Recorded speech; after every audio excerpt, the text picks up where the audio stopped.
எல்லாருக்கும் வணக்கம். இன்றைக்கி நம்ம அக்னி ஃப்ரெஷ் ஃபுட்ஸ் சேனலில் நம்ம பார்க்க போகிற ரெசிபி கீ ரைஸ். நம்ம ஹோட்டல்ஸ்க்கு போனோம் அப்படின்னா ஃபஸ்ட்டு ஆர்டர் பண்ணுறது கீ ரைஸ், பிரியாணி இந்த மாதிரி தான் ஆர்டர் பண்ணுவோம். இது ரொம்ப ஈஸியாக 10 நிமிஷத்தில் வீட்டில் எப்படி செய்யலான்றதை இப்போ பார்க்கலாம்.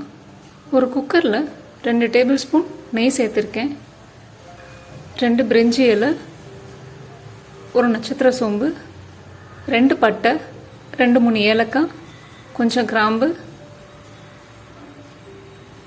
1 டேபிள் ஸ்பூன் சோம்பு, கொஞ்சமாக கல்பாசி சேர்த்து நல்லா கிளறி விட்டுக்கோங்க.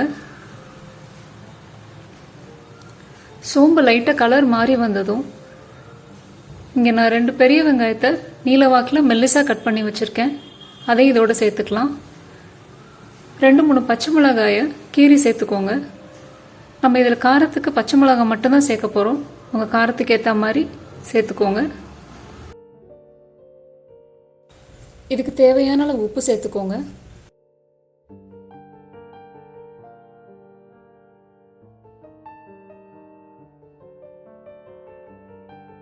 கொஞ்சமாக இஞ்சி பூண்டு பேஸ்ட் சேர்த்துக்கோங்க.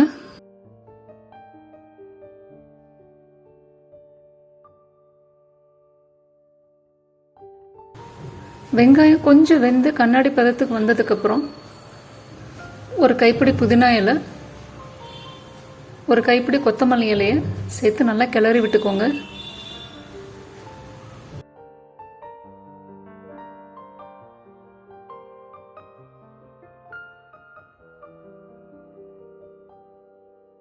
$200 கிராம் பாஸ்மதி ரைஸை 2 தண்ணி வச்சு கழுவி 20 நிமிஷம் ஊற வச்சு எடுத்து வச்சுருக்கேன், அதையும் இப்போ இதோட சேர்த்துக்கலாம்.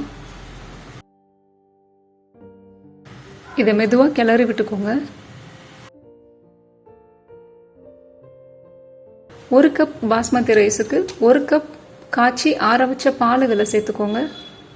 3/4 கப் தண்ணி சேர்த்து நல்லா கிளறி விட்டு கொதிக்க விடுங்க. இதுக்கு பால் சேர்க்கும் போது தான் லைட்டாக ஒரு ஸ்வீட்னஸ் கிடைக்கும், கீ ரைஸோட ஃப்ளேவரே அதுதான் கொடுக்கும். மூடி போட்டு 2 விசில் ஹை ஃப்ளேமில் வேக வச்சு எடுத்தீங்கன்னா நம்ம கீ ரைஸ் ரெடி ஆயிரும்.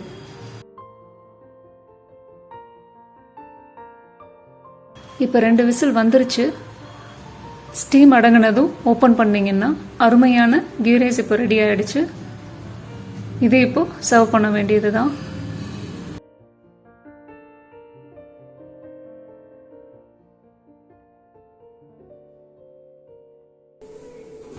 இன்னைக்கு நான் இதை கத்திரிக்காய் கிரேவியோட சர்வ் பண்ணியிருக்கேன்.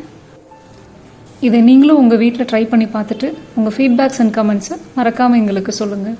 ரெசிபி பிடிச்சிருந்தா ஃப்ரெண்ட்ஸ் அண்ட் ஃபேமிலியோட ஷேர் பண்ணுங்கள். அக்னி ஃப்ரெஷ் ஃபுட்ஸ் சேனலுக்கு சப்ஸ்கிரைப் பண்ணிக்கோங்க. வீடியோ பார்த்ததுக்கு ரொம்ப நன்றி.